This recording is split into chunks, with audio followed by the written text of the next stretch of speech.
Donc les fonctions, qu'est-ce que c'est? Imaginez que c'est une boîte. D'accord? On va rentrer des chiffres à l'intérieur. D'accord? Qu'on va appeler des X. La boîte, on va l'appeler F, et quand on va rentrer un chiffre dans cette boîte, il va en sortir un autre, qu'on va appeler Y. D'accord? Et en gros, une fonction, donc c'est comme une boîte, et nous, ce qu'on veut savoir, c'est quand le comportement des chiffres, quand on rentre un chiffre, qu'est-ce qui se passe lorsque le chiffre sort? Est-ce que plus je fais grandir les chiffres ici, plus ici ça grandit, ou plus ici ça rétrécit, etc. Donc en gros, on veut savoir, quand je rentre 1, combien je vais avoir ici, 2, combien je vais avoir ici, 3, combien je vais avoir ici, 4, etc., etc. Et on veut savoir si les chiffres qui vont sortir vont monter ou vont descendre en fonction des chiffres qui vont rentrer. Donc les X ici, les X qu'on rentre, les valeurs. En gros, c'est une expression. Quand je rentre des chiffres à l'intérieur, il me sort un résultat. Donc quand je rentre des antécédents, il me sort des images. Et le but du chapitre des fonctions, c'est de savoir, lorsque je rentre des antécédents qui montent, donc quand je fais 1, 2, 3, 4, 5, 6, 7, 8, 9, 10, 11, etc., que se passe-t-il pour les images? Est-ce qu'elles vont monter? Est-ce qu'elles vont descendre? Etc.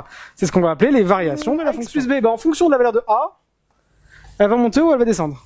D'accord? Parce que le but du jeu, je vous rappelle, c'est de faire quoi? De savoir quand est-ce qu'une fonction monte ou quand est-ce qu'une fonction descend. D'accord? Donc je vous laisse déjà recopier tout ça. Et une fois que c'est fait, vous me dites, on passe à trouver quelque chose. À chaque fonction qui existe, toutes les fonctions qui existent, toutes sans exception, elles ont une petite sœur. Leur petite sœur, elle s'appelle f' de x. D'accord? Donc ça, c'est les petites sœurs de la fonction qu'on va appeler les fonctions dérivées. Alors, comment on fait pour trouver les petites sœurs des fonctions? On peut les trouver très facilement. D'accord? Donc, on vous donne une fonction, il faudra premièrement trouver sa petite sœur. Comment on fait? On utilisera toutes ces formules-là. D'accord? Il y en a d'autres, il y en a plein d'autres, mais celle qui tombe à l'examen, c'est celle-là.